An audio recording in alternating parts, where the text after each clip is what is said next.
Become English champion YouTube channel पर आप सबका एक बार फिर से स्वागत है। माय नेम इज़ अंकुश और आज हम रीड करेंगे द हिंदू न्यूज़पेपर और इम्प्रूव करेंगे अपनी इंग्लिश को। आज की न्यूज़ हमारी है बेंगलुरु से। पिछली 2 वीडियोस के अंदर हमने एडवांस्ड एडिटोरियल्स करे थे। वोकैबुलरी काफ़ी हाई थी, ग्रामेटिकल रूल्स बहुत ही एडवांस्ड थे, तो उनको भी वॉच ज़रूर करना। आज का लेवल उनसे थोड़ा सा डाउन रहेगा, तो इसे रीड करते हैं। और वीडियो पसंद आए तो कमेंट कीजिएगा, चैनल पर न्यू है तो सब्सक्राइब कर लें और मेरी सभी वीडियोस को वॉच करना, आपको काफ़ी बेनिफिट होगा। अब शुरू करते हैं आज की न्यूज़ को रीड करना। सबसे पहले हमारी हेडलाइन 4 ऑफ फैमिली। यहाँ पे देखो ऑफ आ रहा है, उल्टा पढ़ोगे परिवार के 4। ठीक है, परिवार के 4। अमंग में से हैं।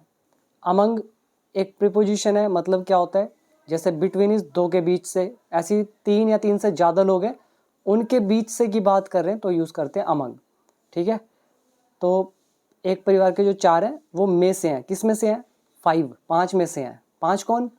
किल्ड जो मारे गए, इन बेंगलुरु ब्लेज यानी कि बेंगलुरु आगजनी में। यहाँ पे एक वर्ड अच्छा यूज़ हुआ है ब्लेज, वैसे तो नॉर्मल वर्ड है। ब्लेज मतलब होता है आगजनी या भीषण आग, बहुत ज़्यादा आग। तो क्लियर हुआ, यहाँ पे ब्लेज नाउन का काम करेगा। और ये जो 5 है, इससे पहले आप यहाँ ऐसे भी लिख सकते थे भाई 5 कौन, हम लिख रहे हैं हु वर किल्ड जो मारे गए। अब ये किल्ड यहाँ पे क्या हुआ, वर्ब की थर्ड फॉर्म। हु क्या हुआ, रिलेटिव प्रोनाउन। शॉर्ट में लिखते हैं हेडलाइन, तो इसलिए हु वर वगैरह उड़ा दिया, सीधा लिख दिया कि बेंगलुरु आगजनी में 5 मारे गयों में से एक परिवार के 4 हैं। अब आओ सब हेडिंग पर।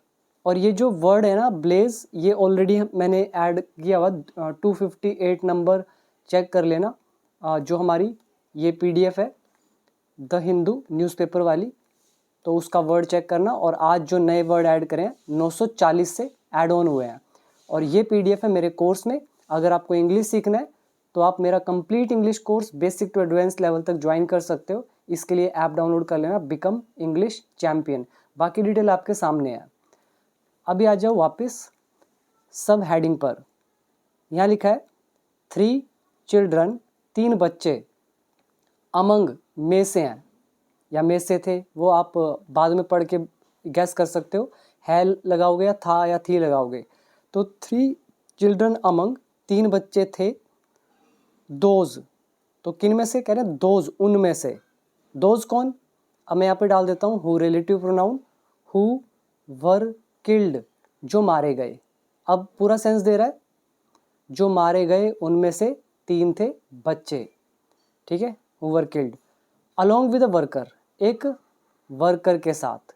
अलोंग विद प्रेपोजिशन है हमारी, और वर्कर जो काम करने वाला हो गया। ठीक है, तो काम करने वाले समेत जो मारे गए हैं उनमें 3 बच्चे हैं। और किस में मारे गए? फायर में, इन द फायर। और कहाँ पर? At the residence come go down. यहाँ पर एक अच्छी चीज़ है सीखने के लिए, ये आप वर्ड देख रहे हो कम, ये रेजिडेंस कम गो डाउन। ये जो है ना, ये जो कम लिखा हुआ है, इसका एक्चुअली मतलब क्या होता है, ये चीज़ इंपॉर्टेंट है। मैं आपको वर्ड मीनिंग में दिखाता हूँ। यहाँ पे पहले तो एक ये वर्ड याद कर लो, डाउज अभी यूज़ होगा। डाउज मतलब होता है बुझाना, भिगोना या पानी डालकर किसी चीज़ को ठंडा करना। बाकी ये आप थोड़ा सा डिटेल में पढ़ लेना, समझ में आएगा। ठीक है, क्योंकि यहाँ आग बुझाने की अभी बात होगी तो ये यूज़ कर सकते हो। और भी इसके कई सारे सिनोनिम्स हैं। एग्जाम्पल अगर आप देखोगे तो हर वर्ड के 4-4 5-5 एग्जाम्पल्स मैंने दिए हुए हैं, ये आपके सामने। वीडियो को पॉज कर ले, इनको रीड करो अच्छे से, दिमाग में वर्ड को बिठाओ।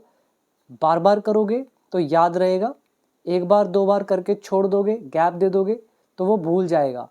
तो माइंड की डिफ़ॉल्ट सेटिंग होती है, जो चीज़ यूज़ नहीं होगी माइंड उसको भुलाने लगेगा।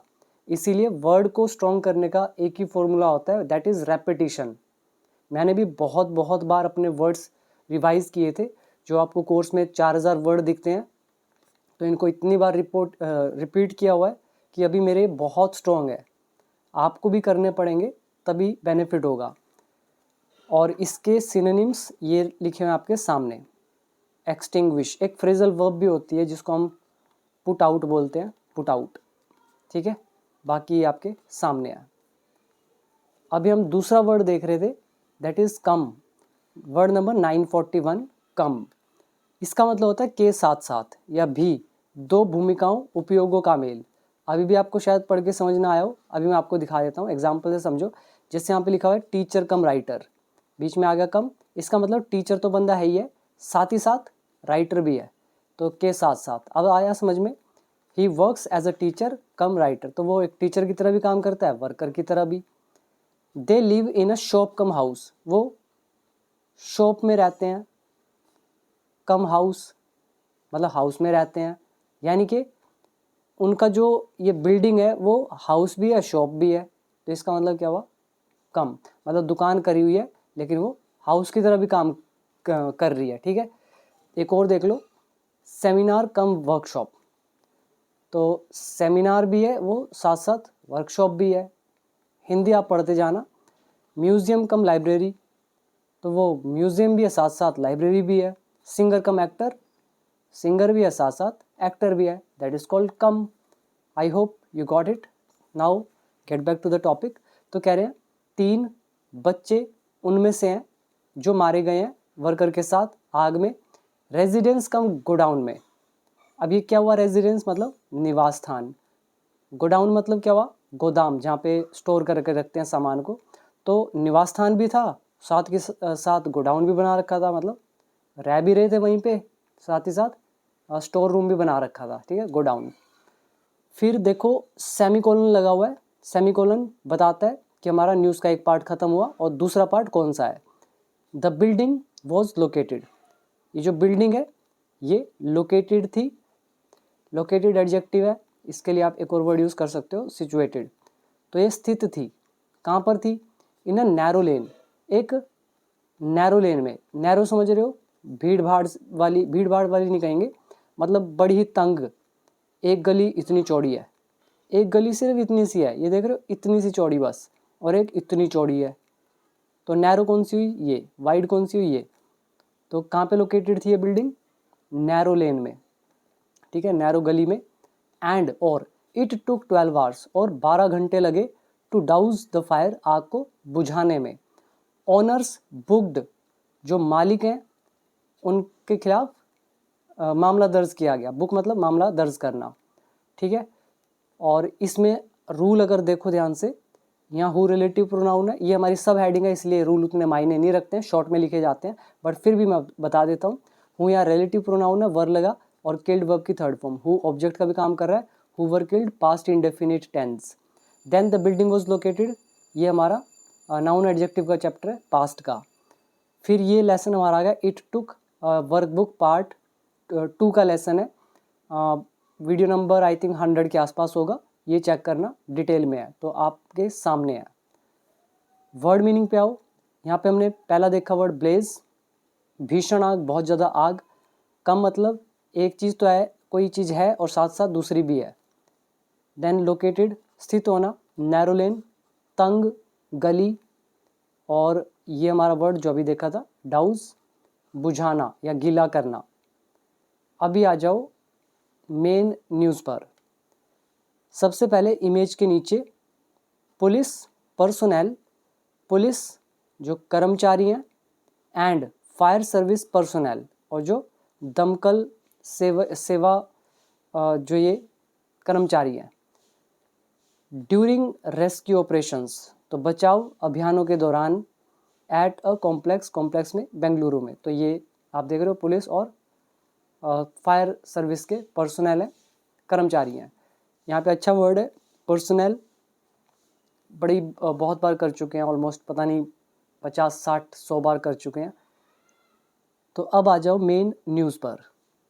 अब देखना ध्यान से, अ सडन ब्लेज, ये जो अचानक आगजनी है, किल्ड, इसने मार दिया।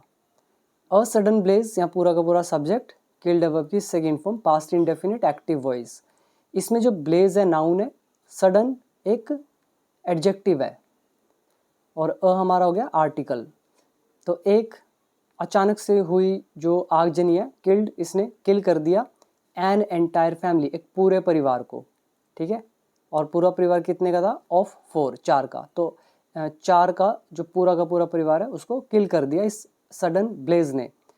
एज वेल एज, साथ ही साथ अनदर पर्सन, एक और व्यक्ति को, एट अ, कहाँ पर, एक रेजिडेंस कम प्लास्टिक गोडाउन। तो यहाँ पर रेजिडेंस निवास स्थान, कम बता रहा है, साथ ही साथ क्या था, प्लास्टिक गोडाउन था, मतलब प्लास्टिक वगैरह जमा करते थे वो यहाँ पर इन बेंगलुरु में ऑन सैटरडे को। अब इसका ओवरऑल टेंस हमारा हो गया, ये सेकंड फॉर्म बता रहा है पास्ट इंडेफिनिट। इसमें रूल कौन कौन से यूज़ हुआ, एक तो पास्ट इंडेफिनिट हो गया, दूसरा एज वेल एज हमारी कंजंक्शन यूज़ हुई। तो इसके अंदर बस ये 2 ही कॉन्सेप्ट है, बाकी कुछ नहीं। वर्ड मीनिंग देख लो, सडन ब्लेज, अचानक से लगी आग, और ये कम वर्ड ये बता दिया मैंने, और इसमें मुश्किल नहीं है। Now next, the building Krishna complex. तो इस बिल्डिंग का नाम बता रहे हैं कोमा डाल के, कृष्णा कॉम्प्लेक्स नाम था इसका। इज लोकेटेड, ये स्थित है कहाँ पर, एट नगारा पेठे, नगारा पेठे कोई जगह होगी, तो यहाँ पे स्थित है। यहाँ पे एट क्यों लगा, इन क्यों नहीं लगा? इन थोड़ा बड़ी लोकेशन के लिए आता है, एट थोड़ी छोटी लोकेशन के लिए आता है। जैसे आप ऊपर वाले में देख रहे हो, ये एट बता रहे हैं भी कहाँ पर, रेजिडेंस कम प्लास्टिक गोडाउन, और ये कहाँ पे था, इन बेंगलोर। देखो इन आया बड़ी लोकेशन, एट छोटी location. Next one, the police identified, police ने पहचान करी, द विक्टिम्स, पीड़ितों की, एज के रूप में। मदन कुमार, एक मदन कुमार नाम से पहचान हुई है विक्टिम की, उम्र 38 है। संगीता है 33 की। देयर चिल्ड्रन, उनके बच्चे हैं, कौन, एक है रितेश 7 साल का, वियान है 5 का, और एक सुरेश है 26 का। तो ये सारे इनकी पहचान हुई है। इसमें आप याद कर सकते हो, आइडेंटिफाई पहचान करना, विक्टिम हो गए पीड़ित जिसके साथ कोई घटना घटी है, लोकेटेड एडजेक्टिव है स्थित होना।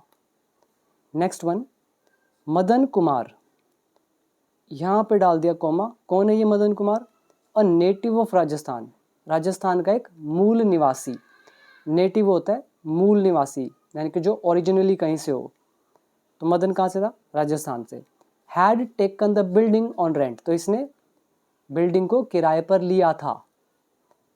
This is subject, taken is verb की third form, had is helping verb, so this is past perfect tense. Next है ही यूज्ड, उसने यूज़ किया, द ग्राउंड, जमीन को, एंड फर्स्ट फ्लोर्स, और पहले फ्लोर्स को, टू स्टोर, इकट्ठा करने के लिए, जमा करने के लिए, किसको, प्लास्टिक को, एंड हाउस होल्ड आर्टिकल्स को। सिंपल इंग्लिश है, बिल्कुल बच्चों वाली। देखो जो अभी आप पढ़ रहे हो ना, ये एक नॉर्मल इंग्लिश होती है, यानी कि ऐसी सबको आनी चाहिए, चाहे आप किसी भी लेवल पर हो। और जिसको बहुत अच्छी और ज़्यादा मतलब कॉम्प्लिकेट की हुई एडवांस्ड वर्ड जो आपका दिमाग निचोड़ के रख दे, ऐसा लेवल चाहिए, तो मेरी एडिटोरियल वाली वीडियोस देखना। प्लेलिस्ट चेक कर लो, प्लेलिस्ट में सीरियल ऑर्डर में लगती रहती हैं, और ये उनके लिए है क्योंकि ये बेस्ट लेवल होता है जो भी आप पढ़ रहे हो। एडिटोरियल सिर्फ एग्ज़ाम वालों को ही काम आता है और किसी को काम नहीं आता। उसमें आप वर्ड मीनिंग सीख सकते हो, बस इतना है। लेकिन ये इस तरह की न्यूज़, इस तरह की लैंग्वेज आपको नॉर्मल मिलती है। तो यहाँ तक क्लियर हो गया। तो हम कह रहे हैं कि उसने यूज़ किया था ग्राउंड को और पहले फ्लोर्स को स्टोर करने के लिए प्लास्टिक या जो भी घर की चीज़ें होती हैं, वस्तुएं होती हैं उनको। आर्टिकल्स मतलब वस्तुएं, हाउस होल्ड मतलब घर की। जैसे हम एक वर्ड यूज़ करते हैं ना, हाउस होल्ड चोर्स, घर के कामकाज, हाउस होल्ड चोर्स। ऐसे ही हाउस होल्ड आर्टिकल्स, घर के आर्टिकल्स, वस्तुएं। टेंस देखोगे, यूज्ड सेकंड फॉर्म है, ही सब्जेक्ट है, past indefinite. Next one, Sangeeta and her 2 sons, Sangeeta और उसके 2 बच्चे, वर चार्ड टू डेथ, तो उनकी जलकर मृत्यु होगी। यहाँ पर हमारा रूल यूज हुआ दूसरा, चार्ड टू डेथ। ये लेसन कौन सा है, ये हमारा 2 डेथ का लेसन है। ये वर्कबुक पार्ट 2 का लेसन है। वीडियो नंबर मुझे याद नहीं है, जो लोग स्टेप बाय स्टेप पढ़ रहे हैं उनको समझ में आ रहा होगा ये कौन सा लेसन है, और उसमें मैंने बहुत सारे वर्ड आपको बताए थे।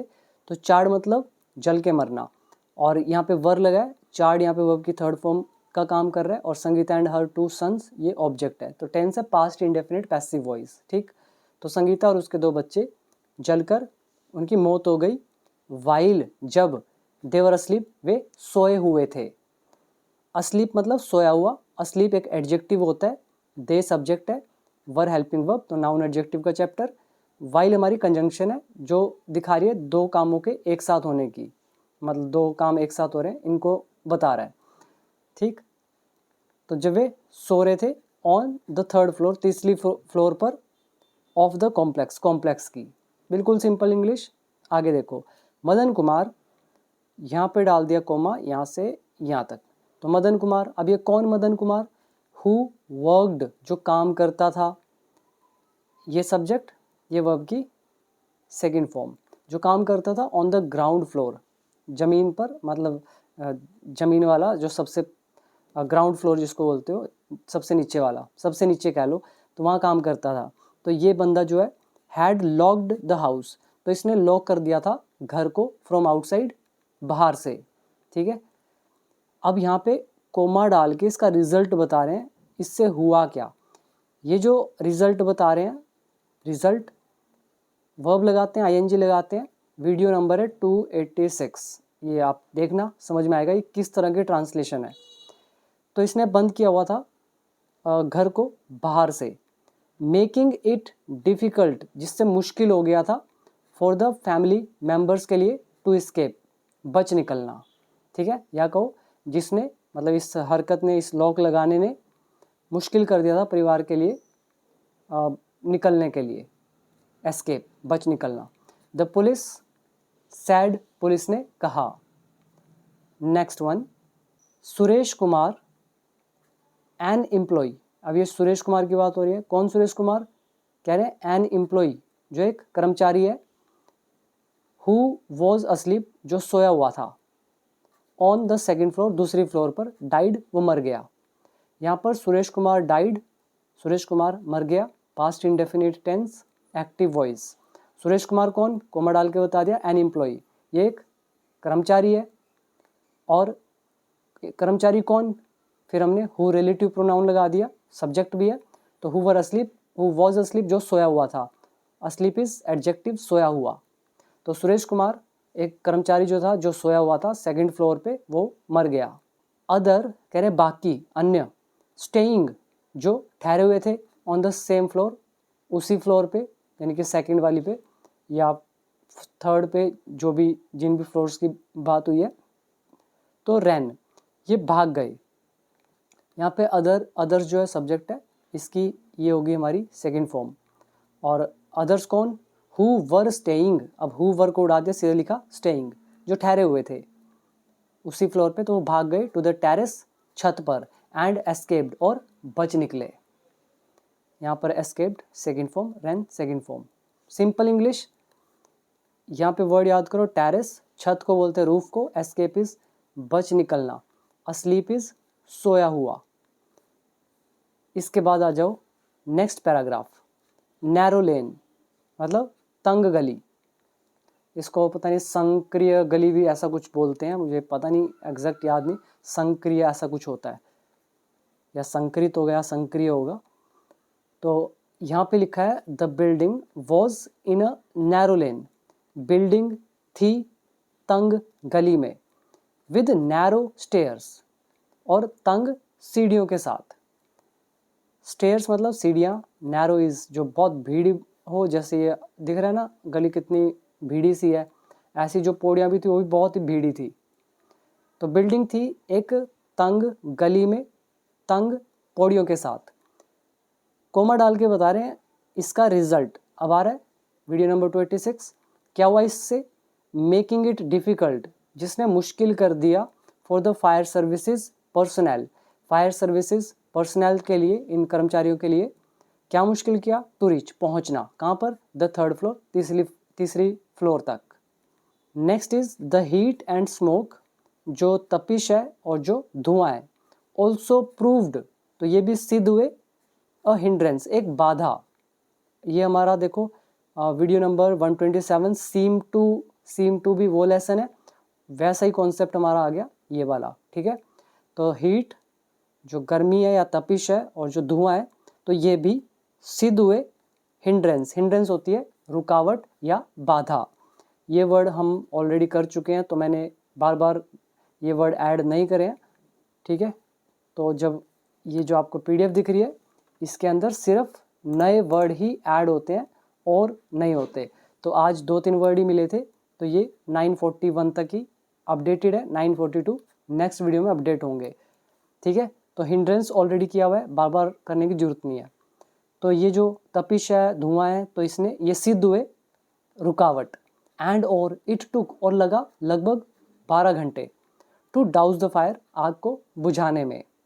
इसके बाद second last paragraph, the police sad, police ने कहा, एन इलेक्ट्रिक स्पार्क, ये जो बिजली का स्पार्क है, बिजली की जो चिंगारी है, कुड हैव ट्रिगर्ड, तो इसने ट्रिगर किया होगा या फिर इसने ट्रिगर किया हो सकता है।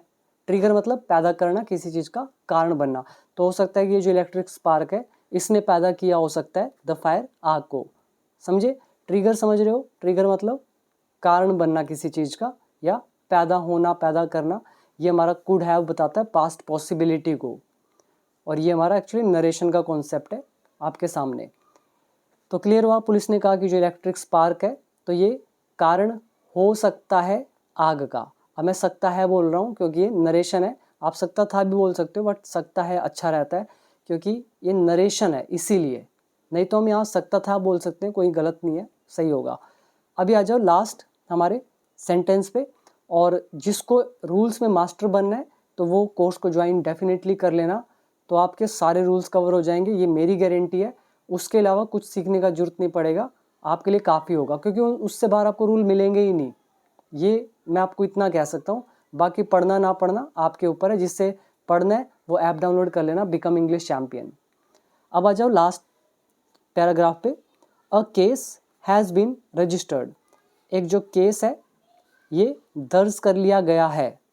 हैज़ बीन आ रहा है, रजिस्टर्ड वर्ब की third form, case object, present perfect tense, passive voice. तो किसके खिलाफ किया है? अगेंस्ट द ऑनर्स, जो मालिक हैं। किसके मालिक? ऑफ द बिल्डिंग, ठीक है, बिल्डिंग के मालिकों के खिलाफ। तो ये थी हमारी आज की एक छोटी सी न्यूज़। उम्मीद करता हूँ काफ़ी कुछ आपने इसमें सीखा होगा। तो इसके बाद मिलेंगे नेक्स्ट वीडियो में। बाकी लोग ऐप डाउनलोड करें, मेरी यूट्यूब की सभी वीडियोज़ को वॉच करें, और जिसे बुक बाय करना है वो डिस्क्रिप्शन बॉक्स भी चेक कर लेना। तो अभी दीजिए इजाज़त, थैंक यू सो मच।